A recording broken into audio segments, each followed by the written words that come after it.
Heç belə bir şey yaşamısınızmı? Dostunla bir ayaqqabı haqqında danışasan və cəmi 5 dəqiqə sonra Instagramda və ya hər hansı sosial şəbəkə profilində həmin ayaqqabının reklamını görəsən. Hamımız eyni şeyi düşünürük. Telefonum məni gizlicə dinləyir. Telefon bizi həqiqətən dinləyir, yoxsa bu bir sehirdir? Əslində şirkətlərin sizi dinləməsinə ehtiyac yoxdur. Çünki onlar sizi sizin özünüzdən daha yaxşı tanıyırlar. Bəs onlar niyə bizi dinləmirlər? Çünki buna ehtiyacları yoxdur. Onlar özləri də bizi dinlədiklərini inkar edirlər. Şirkətlərin əlində olan məlumatlar, məsələn, hansı sayta girdiyiniz, kiminlə dost olduğunuz, harda yaşadığınız o qədər çoxdur ki, sizin növbəti addımınızı riyazi olaraq təxmin edə bilirlər. Alqoritmlər sənin keçmiş addımlarına baxaraq gələcəyini də təxmin edir. Sənin bugün aldığın vitamin, baxdığın idman videoları, alqoritmə deyir ki, sən 2 ay sonra filan pərhizə başlayacaqsan. Onlar sənin nə alacağını sən özün qərar verməmişdən əvvəl bilirlər. Bugün biz sosial media nəhəngləri və görünməz data brokerlərinin sizin hər addımınızı necə izlədiyini, cihazlarınızın bir-biri ilə necə pıçıldaşdığını və heç vaxt açmadığınız sosial media profillərinizin haqqınızda nələr bildiyini izah edirik. Başlayaq rəqəmsal ayaq izlərindən. Sənin internetdə keçirdiyin hər saniyən qeyd olunur. Gəlin ən sadəsindən başlayaq. Siz elə bilirsiniz ki, sosial mediada yalnız hər hansı bir postu like edəndə alqoritm sizi qeydə alır. Xeyr, bu belə deyil. Əslində bir videonun üzərində 3 saniyədən çox dayandınızsa, bu artıq bir datadır. Ekranı nə qədər sürətlə aşağı çəkirsiniz. Əgər yavaşlayıbsınızsa, deməli nəsə diqqətinizi çəkib. Alqoritmlər ekranın hansı hissəsinə daha çox toxunduğunuzu belə analiz edir. Sizin hər bir hərəkətiniz rəqəmsal bir barmaq izinə çevrilir. Piksel texnologiyası. İndi isə internetin ən böyük gizli silahından danışaq. Tracking Pixel. Siz elə bilirsiniz ki, bir sayta daxil olub oradan çıxanda hər şey bitir. Xeyr. Əslində girdiyiniz saytların çoxunda küncdə gizlədilmiş cəmi birin biri ölçüsündə olan tamamilə şəffaf və görünməz bir şəkil var. Bu, bir piksellik şəkil əslində bir casusdur. Siz saytı açan an brauzeriniz o şəkli yükləməyə çalışır. Şəkil yüklənən həmin mikrosaniyədə sayt sizin haqqınızda bu məlumatları Meta və ya Google serverlərinə sızdırır. Hansı səhifəyə baxdınız? Səhifədə nə qədər vaxt keçirdiniz? Səbətə nəsə atdınızmı? Hətta ekranı hara qədər sürüşdürdünüz? Buna marketinq dünyasında retargeting deyirlər. Siz saytdan çıxanda çiyninizdə görünməz bir rəqəmsal nişanla gəzirsiniz. Instagrama və ya Facebooka daxil olan kimi alqoritm o nişanı görür və deyir: "Hə, bu həmin adamdır. Az əvvəl filan mağazada qırmızı ayaqqabıya baxırdı. Gəlin o ayaqqabını yenidən onun qarşısına çıxaraq." Siz buna təsadüf deyirsiniz, amma bu milyardlarla piksellik bir casus şəbəkəsinin işidir. Təkcə Facebook deyil, TikTok, Pinterest, LinkedIn və hətta e-mail bültenləri də bu piksellərdən istifadə edir. Bəzən bir e-maili açdığınız an qarşı tərəf sizin onu saat neçədə və harada açdığınızı məhz bu gizli piksellər sayəsində bilir. Ultrasəs pıçıltıları və ya cihazlar arası casusluq. İndi isə daha dərinə gedək. Heç düşünmüsünüzmü ki, niyə televizorda baxdığınız bir reklamın eynisini dərhal telefonda görürsünüz? Cavab: cihazlar arası ultrasəs izləmə. Bəzi reklamlar və veb saytlar insan qulağının eşitmədiyi yüksək tezlikli ultrasəs siqnalları yayır. Sizin telefonunuzdakı tətbiqlər isə bu səsləri mikrofondan tutur. Məsələn, siz televizorda bir reklam izləyərkən o reklamın içindəki gizli səsi telefonunuz eşidir.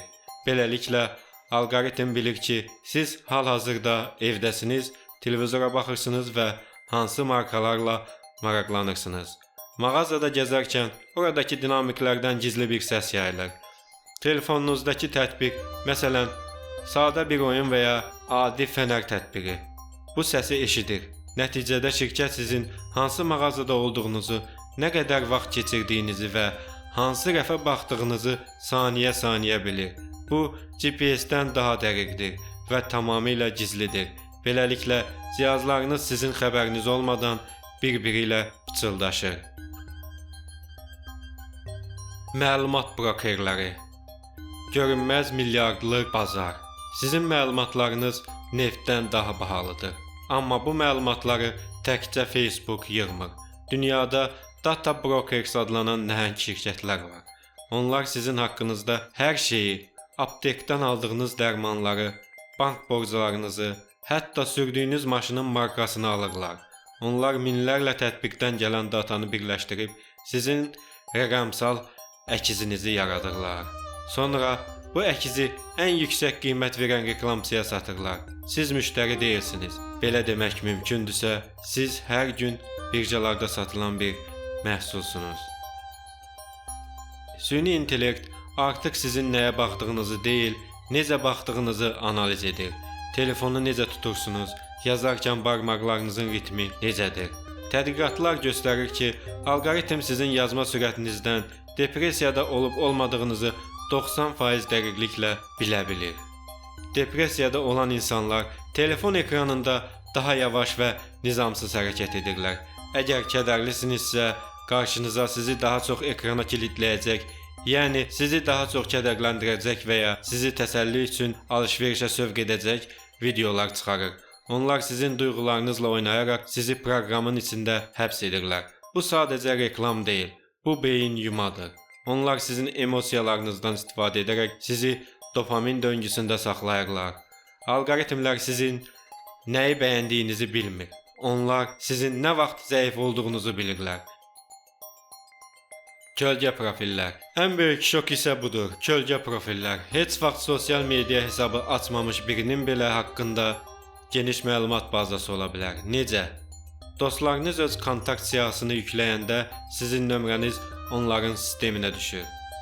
Dostlarınız sizinlə şəkil paylaşanda sifət tanıma sistemi sizi qeyd edir. Onlar sizin üçün bir boş qovluq açırlar. Əgər siz nə vaxtsa hər hansı bir sosial şəbəkədə qeydiyyatdan keçəndə artıq sizi 10 ildir tanıyırmış kimi davranırlar. İnternetin bizi tələyə saldığının digər bir nümunəsi isə Reels tələsidir. Heç olubmu ki, cəmi 5 dəqiqəlik dincəlmək üçün Reels videosu açasan, amma gözünü açanda 2 saatın keçdiyini görəsən. Və ən qəribəsi odur ki, baxdığın o yüzlərlə videodan ağlında bircə dənəsi də qalmayıb. Bəs niyə biz o çıxış düyməsini basa bilmirik? Bu təsadüf deyil, bu slot machine, oyun avtomatı effektidir. Sosial media mühəndisləri bu sistemi qumarxanadakı aparatlar kimi qurublar. Sən hər dəfə barmağını aşağı çəkəndə beynin bir qumar oynayır. Görəsən növbəti video maraqlı olacaq?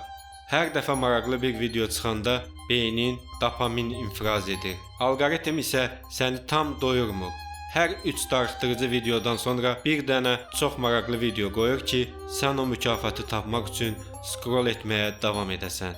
Daha bir hiylə isə sonsuz scroll texnologiyasıdır. Əvvəllər bir qəzetin və ya kitabın sonu olurdu və beynimizə dayan siqnalı gəlirdi. Amma Reelsdə son yoxdur. Beynimiz sonu olmayan bir işi bitirmək instinktinə sahib olmadığı üçün trans halına düşürük. Sən videodan çıxmırsan və rəqəmsal bir hipnozun içinə düşürsən. Bəs özümüzü necə qorumalıyıq? Rəqəmsal gigiyena qaydalarına əməl etməklə casusluğu minimuma endirə bilərik. Tam gizlilik artıq mümkün olmasa da müdafiə oluna bilərik. Tətbiqlərin mikrofona girişini yalnız lazım olan anda aktiv edin. NextDNS kimi xidmətlərdən istifadə edərək bütün telefonun reklam və izlənmə kanallarını kökündən kəsə bilərsiniz. Unutmayın, məlumat bu əsrin ən böyük silahıdır. Bu silahın sizə qarşı istifadə olunmasına icazə verməyin. Bu videonu sevdiklərinizlə paylaşın ki, onlar da oyansınlar. Növbəti videoda görüşənədək. Sağ olun.